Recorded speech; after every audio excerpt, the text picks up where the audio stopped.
Hi friend, দেখো আমি প্রদীপ রং করছি। বড় বড় প্রদীপগুলো আমার শেষ হয়ে গেছে। সকালে নিতে এসেছিলো তো অনেকজন নিয়ে গেছে।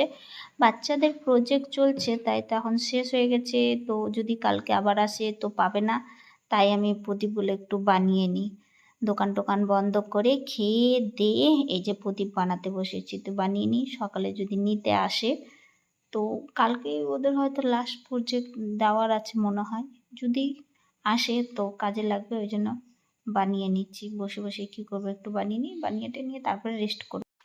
जिंदगी हंसने गाने के लिए है, दो पल इसे खोना नहीं, इसे भूलना नहीं। जिंदगी हंसने गाने के लिए है, दो। দেখো ফ্রেন্ড, তোমাদের সাথে কথা বলতে বলতে আমার প্রদীপ রং হয়ে গেছে। কেমন লাগছে দেখো।